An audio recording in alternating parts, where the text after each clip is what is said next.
이 이야기는 실제로 있었던 일입니다. 1954년 9월 26일 일본 혼슈 북부 아오모리에서 한 척의 배가 출항합니다. 그 배에는 총 1331명의 사람들이 타고 있었습니다. 좋지 않은 날씨에 출발한 이 배는 곧 토야마루라는 태풍을 만납니다. 태풍의 위력에 배는 뒤집혀 침몰하기 시작합니다. 이때 이 배 안에 3명의 선교사가 있었습니다. 그 선교사는 딘 리퍼, 알프레도 스톤, 도널드 오스였습니다. 배의 침몰로 소란스러운 가운데 이 3명의 선교사는 어린이들을 안정시키고 사람들을 위로합니다. 결국 마지막 순간에 이 선교사들은 자신의 구명조끼를 어린아이들에게 넘겨주고 하나님 품으로 돌아갑니다. 당시 딘 리퍼 선교사는 4아이의 아버지였다고 합니다. 선박 전복으로 사망한 사람은 총 1155명으로 생존자는 겨우 176명에 불과합니다. 이 선교사들의 희생은 그들의 구명조끼를 넘겨받아 목숨을 건진 아이들의 증언을 바탕으로 신문에 보도되었습니다. 이 선교사들은 왜 죽을 것을 알면서도 자신의 구명조끼를 벗어서 아이들에게 주었을까요? 오늘 본문으로 돌아가 오늘 본문은 우리가 잘 알고 있는 말씀입니다. 주일학교를 다니신 분이라면 찬양으로 외우고 계실 것입니다. 하나님이 세상을 이처럼 사랑하사 독생자를 주셨으니 누구든지 예수를 믿으면 멸망하지 않고 영생을 얻으리로다. 이 말씀은 하나님께서 우리에게 주신 복음의 핵심입니다. 그러면 이 말씀이 어떤 배경에서 나온 건지 살펴보겠습니다. 니고데모라는 바리새인이 한밤중에 예수님을 찾아왔습니다. 그는 예루살렘의 사내들인 공회의 일원으로 매우 유능한 사람이었습니다. 예루살렘의 사내들인 공회에는 의장인 대제사장과 제사장을 독점하던 사두개인, 그리고 바리새인, 서기관, 장로 등의 71명으로 구성되어 있습니다. 사내들인 공의회는 이스라엘 최고 법원이며 입법과 사법을 총괄하는 정치기관입니다. 그들 중에 한 명인 니고데모가 갈릴리 나사렛의 목수 출신인 노총각 선지자 예수님께 말합니다. 예수여, 당신이 행하신 표적과 기사를 보니 당신은 하나님으로부터 보냄을 받은 선생님입니다. 그 말에 예수님께서 갑자기 사람이 거듭나지 않으면 하나님 나라를 볼 수 없다고 하십니다. 이것은 무슨 뜻입니까? 거듭난다는 것은 아노덴, 즉 위로부터라는 뜻이고, 겟나오, 즉 나타라는 뜻입니다. 거듭난다는 것은 위로부터 태어난다는 것입니다. 거듭난 사람, 위로부터 태어난 사람은 위에 있는 나라인 하나님 나라를 보게 된다는 말씀입니다. 니고데모는 거듭난다는 말에 사람이 어떻게 다시 태어날 수 있습니까? 두 번째 모태에 들어가는 것입니까? 라고 질문합니다. 그 질문에 예수님께서는 거듭나는 방법을 말씀해 주십니다. 물과 성령으로 나지 않으면 하나님 나라에 들어갈 수 없다. 육으로 난 것은 육이고 영으로 난 것은 영이니 거듭나야만 한다는 말을 놀랍게 생각하지 말아라. 바람이 부는 소리를 들어도 어디서 와서 어디로 가는지 알지 못하는 것과 같이 성령으로 난 사람도 다 그러하다. 예수님은 물과 성령으로 거듭나는 것을 말씀하셨습니다. 물은 세례를 받는 것을 말합니다. 내가 죄인인 것을 고백하고 예수님께서 나를 대신해서 십자가에서 피를 흘려 죽으시고 부활하심으로 죄와 사망 권세를 깨뜨리신 하나님의 아들이심을 믿는 믿음을 입으로 고백하며 물세례를 받는 것입니다. 성령은 예수님을 구주로 고백하는 성도의 몸에 성전을 삼고 들어가 계시는 삼위 하나님이십니다.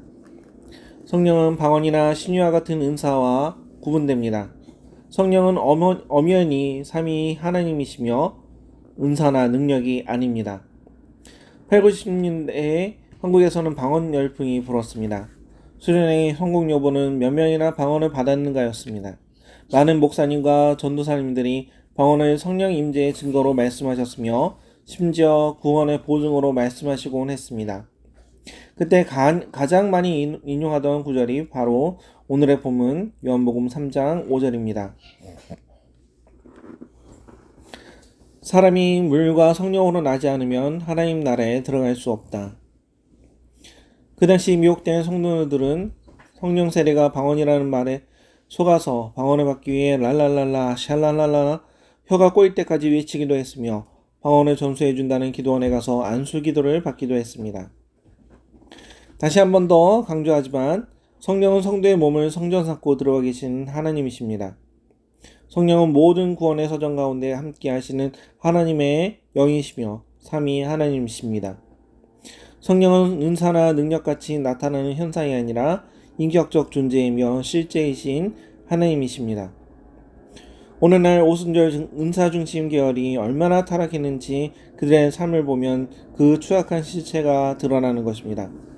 아무리 유창하게 방언하고 병을 고치고 능력을 행해도 그들에게는 성령의 열매가 없습니다. 심지어 그들의 삶은 도덕적이지조차 못합니다. 은사 중심의 거장인 조용기 목사님의 아들들을 보십시오. 아내가 몇이나 되고 그것이 바로 성령 하나님을 자신들의 교세 확장의 도구로 사용한 사람들의 삶의 열매입니다.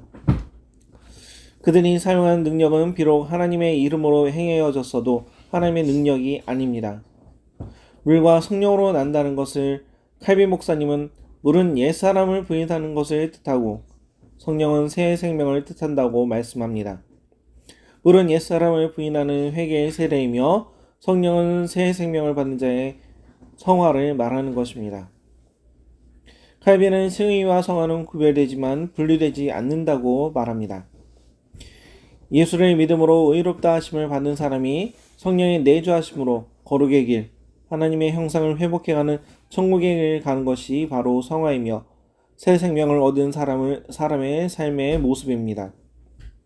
삼위 하나님이신 성령님은 우리 육체를 거룩한 성전으로 변화시키십니다.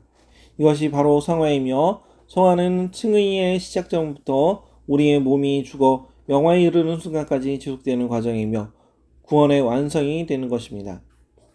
그런데 오늘날 수많은 한국의 교회들은 이신칭의의 칭의가 구원의 끝이라고 착각하는 경우가 많이 있습니다. 칭의는 구원의 완성인 동시에 구원의 서정의 출발점이라는 것을 알아야 합니다. 제가 예전 설교에서 하나님께서 택하신 백성은 은퇴도 퇴직도 없이 죽기 직전까지 하나님께 연단받는다고 말씀드렸습니다. 그 연단, 성화를 주관하시는 분이 바로 성령 하나님이십니다. 성령으로 거듭나면 히브리서 12장 6절 말씀과 같이 사랑하시는 자를 징계하시고 그의 받으시는 아들마다 책찍질하십니다.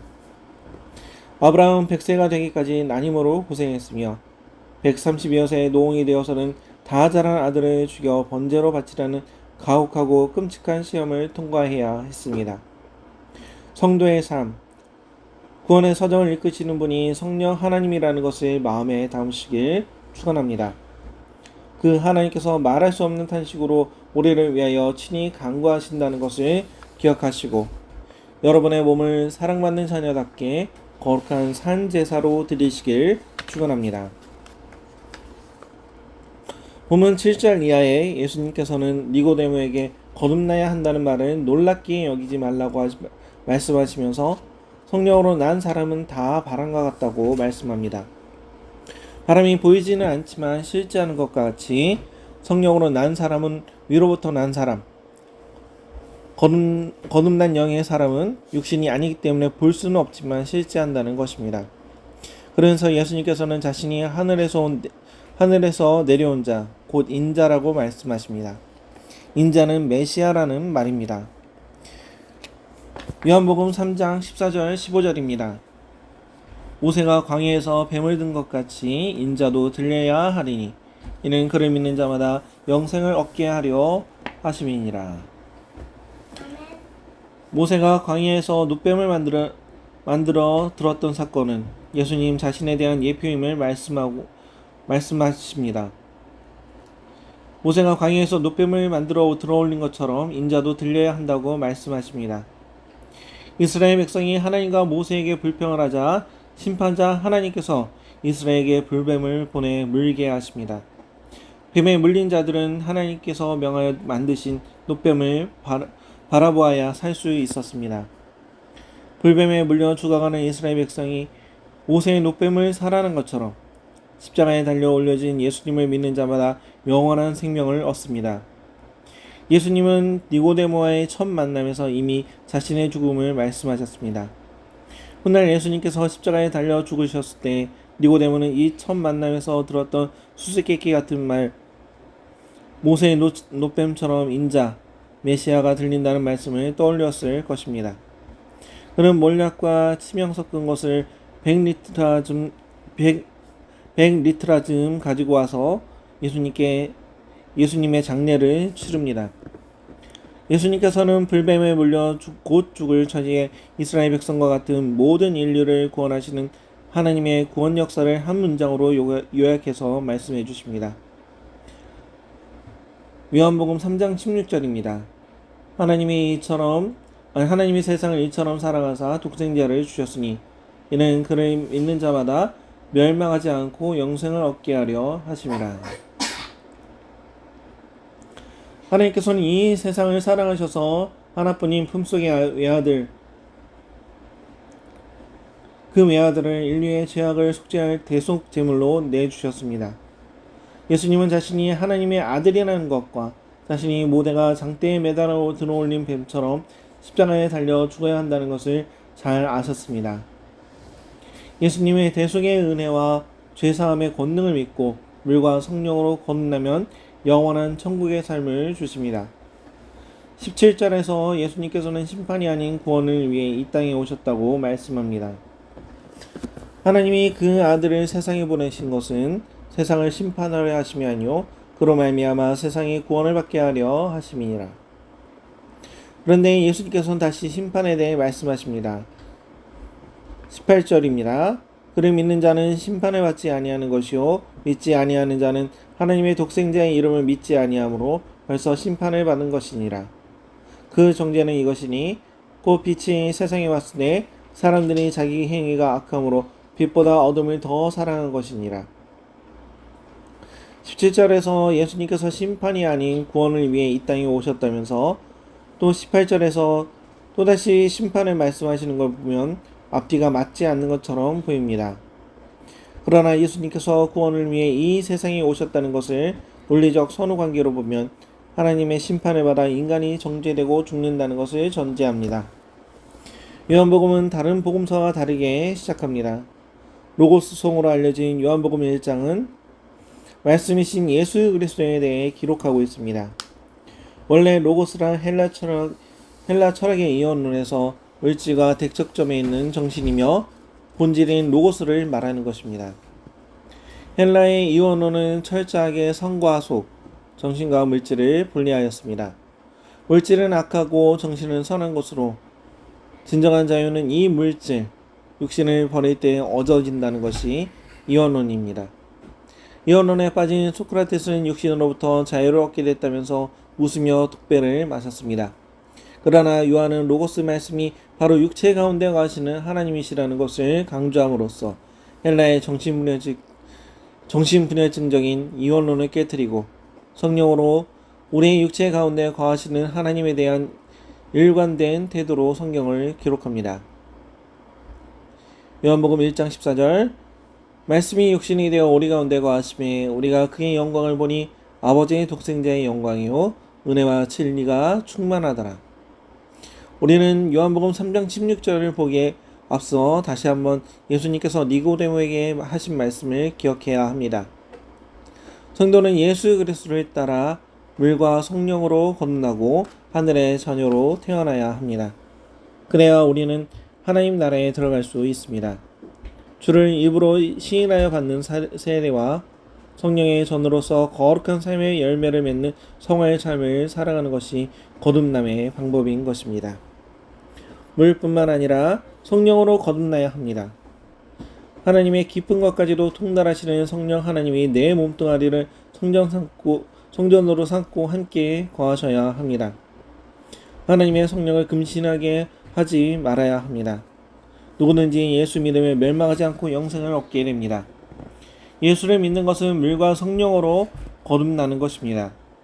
성도가 죽을 때까지 계속되는 것이 바로 성령으로 거듭나 성령의 통치를 받는 것입니다. 영이 산 사람은 육신의 죽음이 두렵지 않습니다. 영원한 삶이 예비되어 있기 때문입니다. 맨 처음 도입의 3명의 선교사 이야기를 말씀드렸습니다. 이 3명의 선교사는 죽음이 눈앞에 닥쳤음에도 죽음을 두려워하지 않았습니다. 하나님 나라를 바라보았기 때문입니다. 그래서 자신의 구명조끼를 다른 사람에게 넘겨줄 수 있었습니다. 죽음을 두려워하지 않는 선교사님들의 행위는 하나님께 영광이 되었습니다. 우리도 이와 같은 삶을 살아야 합니다. 사랑의 원자탄 손양원 목사님은 여순 반란 사건 때 자신의 아들 둘을 죽인 아들의 친구를 양자를 삼았습니다. 손양원 목사님은 이 사건뿐만 아니라 마지막 죽음의 순간까지도 하나님께 영광을 나타냈습니다. 6.25가 일어난 지 3개월이 지난 시점, 공산당이 닥치면 죽는다는 걸 알면서도 피하지 않고 예양원에서 나병 환자를 돌보며 교회를 지켰습니다. 순교하기 전 마지막 설교로 계시록 2장 10절, 내가 죽도록 충성하라. 그리하면 내가 생명의 면류관을 내게 주리라. 라는 제목으로 말씀을 전하셨습니다. 때가 왔다. 순교를 각오하라. 우리가 예수님 이름으로 대접받았으니 이젠 예수님 이름으로 순교할 때다. 라고 하셨고, 들이닥친 공산당에게 잡혀 미국 앞잡이로 몰려 문매를 맞고 결국 총살로 순교를 당하셨습니다. 마지막 순간 총살당하는 순간에도 저들을 불쌍히 여겨주시옵소서 라며 기도하며 죽음을 맞이했습니다. 누가 죽음을 두려워하지 않습니까? 둘 중 하나입니다. 소크라테스처럼 정신분열증적 이원론에 빠져버린 육신을 저버리는 사람. 또 다른 하나는 예수와 완전히 연합하여 영원히 살아나는 사람으로 자신의 육체를 성전 삼고 거하시는 성령 하나님을 모시고 사는 사람입니다. 모든 인간은 다 죽습니다. 그러나 모든 사람이 죽음의 속박에 묶여 있지 않습니다. 진리가 여러분을 자유롭게 합니다. 하나님이 세상을 이처럼 사랑하사 독생자를 주셨으니 누구든지 예수 믿으면 멸망하지 않고 영생을 얻으리로다. 예수님께서 우리 뉴욕 서열장로교의 모든 성도님들에게 말씀하십니다. 사람이 거듭나지 아니하면 하나님의 나라를 볼 수 없느니라. 물과 성령으로 나지 아니하면 하나님 나라에 들어갈 수 없느니라. 아멘.